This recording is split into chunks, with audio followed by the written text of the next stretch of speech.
Bismillahirrahmanirrahim. Bugün artıq Ramazan ayının 12-ci günüdür. Bu gözəl gündə sizi salamlayıram. Xoş gördük dəyərli izləyicilər. Ümidvaram ki, proqramlarımız sizin üçün faydalıdır. İnşallah ki, öz dostlarınızla, ətrafınızdakı insanlarla bizim proqramları paylaşmağı unutmayın ki, onlar da faydalansın.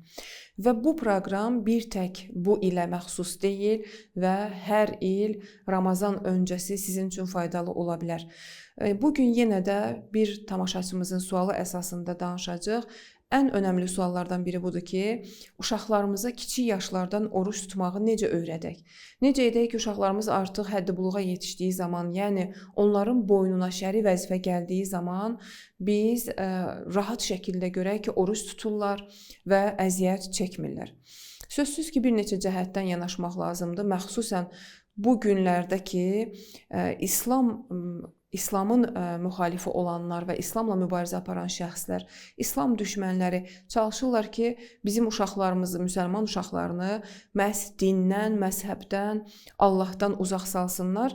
Biz valideynlər, biz insanlar daha çox diqqətli olmalıyıq və uşaqlarımıza çalışmalıyıq ki, kiçik yaşlardan nə olursa olsun, öz dinimizlə və dinləri ilə tanış edək. Bəs deməli, bu böyük bir məsuliyyətdir və ailənin öhdəsində, xüsusilə valideynlərin öhdəsində böyük bir məsuliyyət var ki, buna diqqət yetirmək lazımdır. Baxın, İslamın özündə belə qeyd olunur ki, övladlar kiçik yaşlarından dini təlim və tərbiyə ilə böyüməlidirlər. Yəni, uşaqlarda hətta bu sınanmış bir şeydir ki, pak olduğu üçün fitrətləri, onlar din təlimlərini qəbul etmək üçün böyük bir istedada malikdirlər. Və kiçik yaşlarda olan uşaqlarda bu daha rahat özünü biruzə verir və daha rahat mənimsənilir. O yüzden də bunu bizim, yəni İslamla müxalif olan şəxslər bildiyi üçün məhz belə qayda qanunlar icra etməyə çalışırlar ki, uşaqlara kiçik yaşlardan din təlimləri vermək olmaz. Halbuki biz bütün dünyaya baxdığımız zaman görürük ki, hər hansı bir dində, məzhəbdə, inancda olan şəxslər kiçik yaşlarından uşaqlara öz dinlərini təlim edirlər və tərbiyələndirirlər. İstər Məsihi olsun, istər Yəhudi olsun, istər hər hansı dində, məzhəbdə olan bir şəxs olsun, kiçik yaşlarından öz övladlarına din təlimlərini keçirlər və biz rast gələ bilmərik ki, hansısa bir Məsihi müsəlman böyütsün, hansısa bir Yəhudi Məsihi böyütsün. Sözsüz ki, biz əgər İslamdayıqsa, müsəlmanıqsa, biz öz övladlarımızı da İslam əsasında tərbiyələndirməli və böyütməliyik. Əgər biz gözləsək ki, uşaqlarımız böyüsün, özləri seçim etsin, sözsüz ki, biz ona böyük bir zərər vurmuş olacaq və valideynin vəzifəsidir ki, övladı istiqamətləndirsin, valideynin işidir ki, övladı tərbiyələndirsin.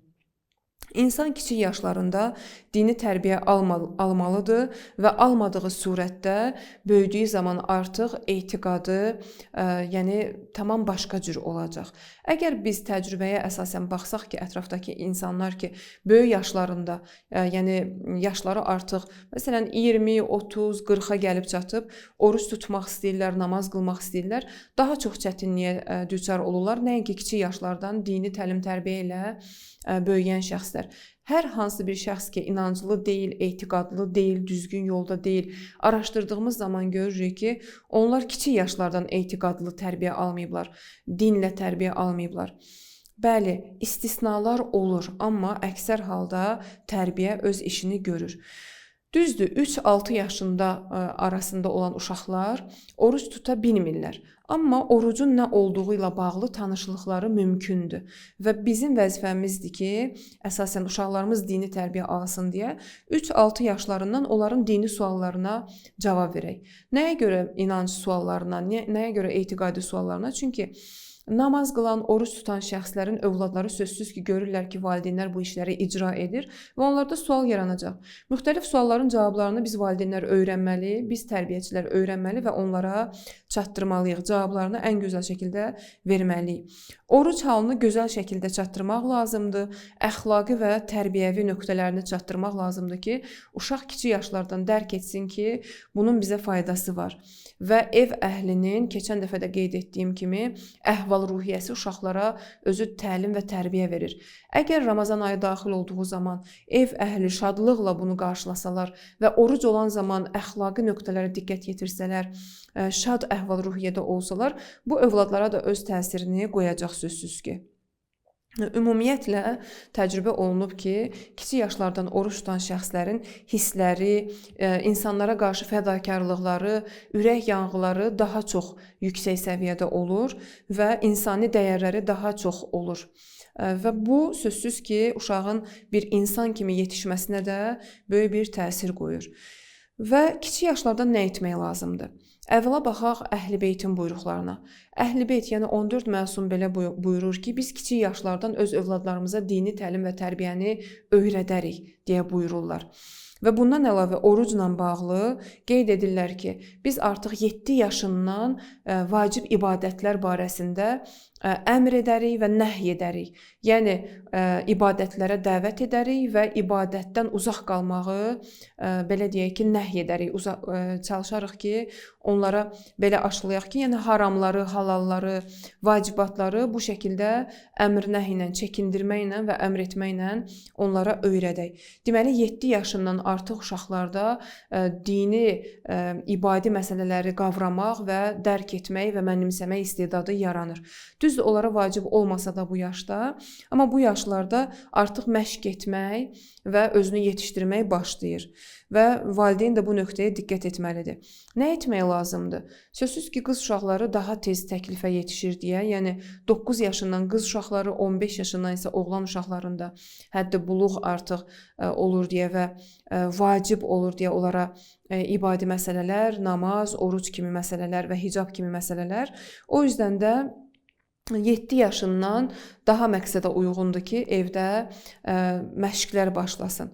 Məşqlər necə olur? Oğlan uşaqları üçün 9 yaşı sifariş olunub, qız uşaqları üçün 7 yaşından artıq onları qısa müddətli oruç tutmaq proqramına salmaq lazımdır. Yəni, valideyn özü oruç tutduğu zaman, səhər o başdan durduğu zaman onları da oyatmalıdır və onları da oruc üçün hazırlamalıdır. Yəni, Rəcəb ayı, Şaban ayı boyunca ruhi və mənəvi cəhətdən onları hazırlamaq lazımdır və istədikləri zaman, valideyni təqlid etmək istədikləri zaman, oruç tutmaq istədikləri zaman biz onlara deməyək ki, yox, sən uşaqsan, sən hələ oruç tuta bilməzsən, bu kimi şeylərlə ruhiyyədən salmayaq.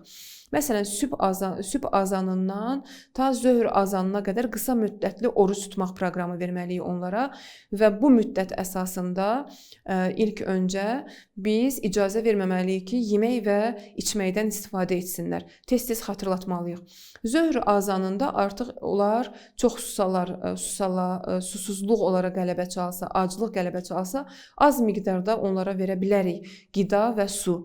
Və zöhr azanından sonra yenə də axşam azanına qədər məşq etməlidirlər ki, qısa müddətli oruc proqramından istifadə etsinlər. Əgər 1 il, 2 il bu proqramdan istifadə olunsa, təcrübə də bunu göstərir ki, sonra uşaq yetkinlik yaşına çatanda rahat şəkildə artıq adət etmiş olur və bütöv gün boyu oruc tuta bilir. Və bu zaman müddətində hətta 9 yaşında qızlar, 15 yaşında oğlanlar oruc tutarkən əgər çətinlik çəkirlərsə, valideyn onların yemək proqramına diqqət yetirməlidir. İnşallah ki, gələcək proqramda bu barədə də mən qeyd etmək fikrim var ki, onların necə dözümlülüklərini artıraq.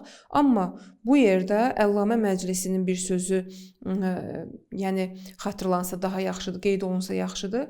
Əllamə Məclisi bizim böyük alimlərimizdəndir və Biharul Ənvar kitabında ondan nəql edirlər, qeyd edirlər ki, uşaqlar, yəni dini təlim-tərbiyə üçün və şəri vəzifələr üçün təklif yaşını gözləməməlidir. Yəni onların vacib olunmasını gözləməməlidirlər. Və valideynlər çalışmalıdırlar ki, zamanla, tədriclə, illər ərzində yavaş-yavaş öz övladlarını ibadətlərlə tanış etsinlər, adət etdirsinlər. Əgər onlar böyüksə, böyük yaşına gəlib çatsalar, 15 yaşına məsələn qədər heç bir ibadi məsələ ilə tanışlığı olmayan, təlim-tərbiyə almayan uşaq gəlir birdən-birə ona deyəndə ki, namaz qıl, oruç tut, onun üçün sözsüz ki, qəbul olunmaz olur və çətin yaş dönəmi olur bu. Və onlar çətinlik çəkəcəklər, süstlük yaşayacaqlar, heç zaman razılaşmayacaqlar bu işlə. Amma uşaq kiçik yaşlarından bu adətlərə adət etsə, bu dini təlim-tərbiyəni görsə, ibadi məsələlərlə tanışlığı olsa və ailə ilə bərabər bu işləri icra etsə, sözsüz ki, o da rahat şəkildə öz vəzifələrini vacib olduğu zaman icra edəcək. Bu yüzdən də əziz valideynlər, deməyin ki, övladlarınıza yox hələ kiçikdir, onun nə yaşı var.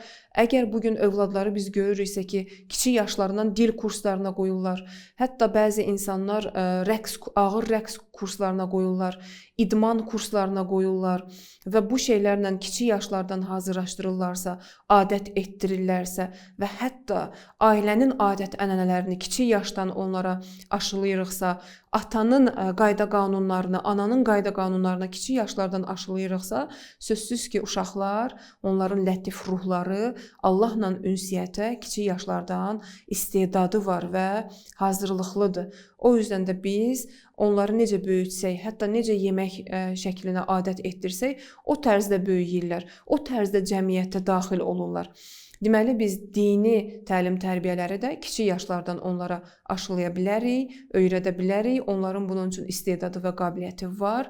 Onlarda ruh düşkünlüyü yaratmayaq, zəif bir ruhiyyə yaratmayaq. İradələrinin güclü olması üçün inşallah ki, çalışaq ki, Əhl-i Beytin yolu ilə 7 yaşlarından artıq dini təlimlərlə, dini və ibadi məsələlərlə tanış edək və 3 yaşdan 6 yaş müddətində isə onların suallarına, bütün suallarına çalışaq ki, ən doğru və düzgün şəkildə cavab verək.